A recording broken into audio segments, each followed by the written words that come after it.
What is going on, guys? Ultimate Spider-Man, well, actually it's the death of Ultimate Spider-Man, issue 160. Now, obviously I already know what happens. I'm pretty sure most of the world already know what happens because this comic has been out for like 3 years now.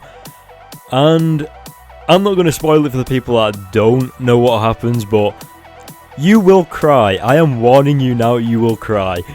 But obviously I've already read this before, but even I get chills rereading this. It just reminds me about how awesome of a Spider-Man Peter Parker was. Compared to Miles Morales, that's the Ultimate Spider-Man now. There's something different between them both. Like, it seems like Peter, obviously he knows how to be Spider-Man better, but it's like he values... Well, actually I kind of don't know how to explain it, but without further ado, let's just jump straight into this comic. You guys are going to cry. I'm going to cry. We'll cry together. Let's get into it. Alright, so the issue kicks off with Mary Jane trying to contact Peter, and basically you remember when Aunt May shot that bullet into Electro?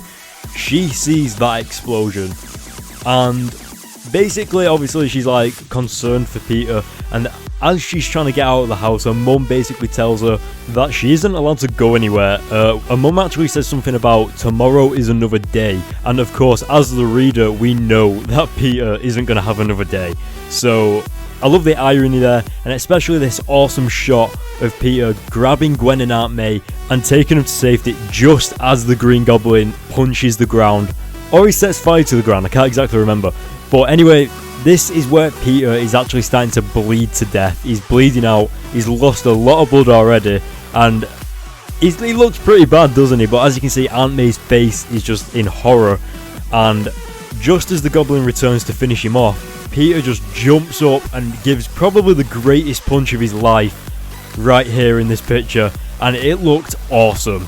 Now, of course, Peter is actually starting to believe and realise that he's losing a lot of blood. He doesn't feel too well, and of course he'll do what pretty much most of us would, and he goes over and wakes up Johnny Storm. And honestly, this is like the most messed up decision ever, because the Green Goblin's powers is pretty much made out of fire right now, and then he wakes up Johnny Storm, who is also made out of fire. Now, I don't think the term fight fire with fire works here, but you know what I mean. Basically, Goblin absorbs Johnny Storm's power. So basically, the Goblin is now Goblin with the Human Torch's power and his own put together. So now he's even more powerful. And Peter actually realises that he probably should have woke up Iceman instead of Johnny Storm. But of course, it's too late for that now. So he's screwed. But then we have the best, shot here, picture of Goblin standing in front of Peter as he's bleeding to death. He looks like a god, he feels like a god, and he just delivers maximum carnage onto the street here. And it's really interesting as well, because we've been reading Miles Morales The Ultimate Spider-Man for about 2 years now, since 2012, and it's really interesting to see how the characters were back before Miles Morales existed. You know, like how Peter was, how Goblin was. Goblin seems a little bit more insane now than he does in Miles Morales, but I don't know, it's really interesting. It's like nostalgia to see all these characters just going crazy at each other, and especially how good of a Spider-Man Peter actually is, or anything like that. And I absolutely love how Peter can keep that humorous side to him even though he's dying. Like, he even makes a joke about Norman's hair back there, which was just awesome. And I think that's the one thing that we all love about Spider-Man, is that he can still chuck jokes out.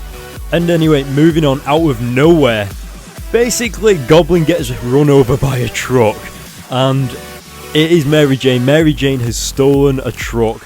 Now, at the beginning of the issue, we saw that basically she was telling her mum how she has to go out and stuff. Now, in my opinion, you don't actually find this out, but I think that she actually told her mum that Peter was Spider-Man. I'm not saying that it's a fact or anything, but that's just what I think, because you never actually find that out. So anyway, going back to Peter and Goblin, we actually see Peter's true strength come through right here. He just picks up this massive truck and just smashes it onto the Goblin's head.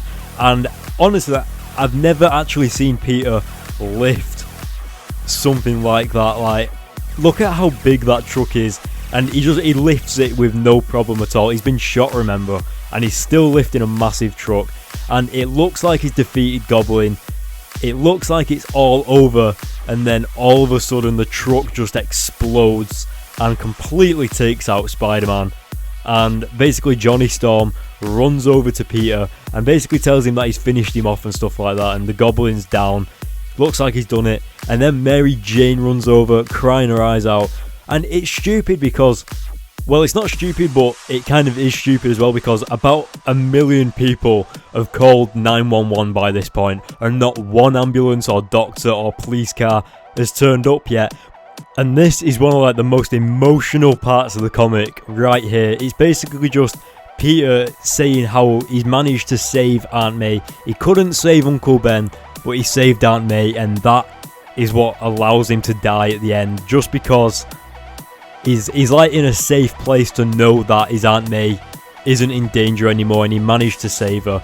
And yes, Peter Parker / Spider-Man dies. It was completely unexpected at the time. Imagine a comic coming out and that all the writers and the artists, and it's on Twitter and everything, saying that they're gonna kill Spider-Man. And of course, you never actually think that anyone actually has the guts to kill Spider-Man, especially because this Ultimate Spider-Man comic has been going on for 10 years. It started in the year 2000 and they killed him in the year 2011, if I remember, and you never knew whether they killed him until this comic came out. So imagine the fans' reaction when they actually killed him.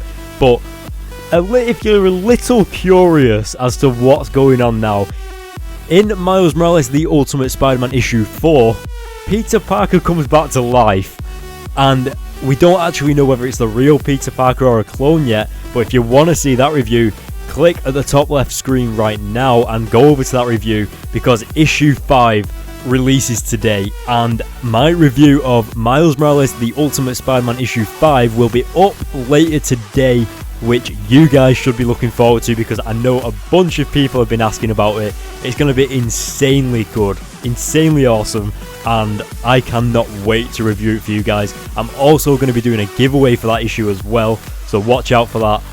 But anyway, before I keep babbling on, I can go on forever, I am going to rate this comic a 10 out of 10. The art by Mark Bagley was just amazing. It was incredible. It was ultimate. No other artist could have done it any better way other than Mark Bagley. It was just amazing.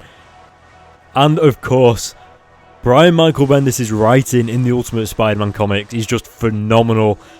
I'm so glad they started Ultimate Spider-Man, and sadly they've killed Peter Parker. But as I've already said, go over to Miles Morales The Ultimate Spider-Man and you'll find out what happens next. And let me know what you guys think in the comment section below about this comic. Did you guys actually think that they were going to kill him? For the people that didn't know about Death of Ultimate Spider-Man, did you guys like how he died? Was it a shock to you? And of course guys, don't forget to hit the like button for more. Don't forget to go to the link in the description and follow me on Twitter. We can talk about this whenever you want. I'm always on Twitter anyway, so I see everything. And yeah, don't forget to go to the link in the description to go to my friend's channel. He actually made my intro for me, and he's actually going to do a tutorial on how he made that intro for you guys, so you guys actually will know how to make it. So click the link in the description, go over to his channel, hit the subscribe button, because he's an awesome guy. He makes tutorials on Adobe After Effects, on pretty much anything. So go over to his channel, hit the subscribe button, and then come back here, and don't forget to hit the subscribe button on my channel as well, and I will see you guys in my next video.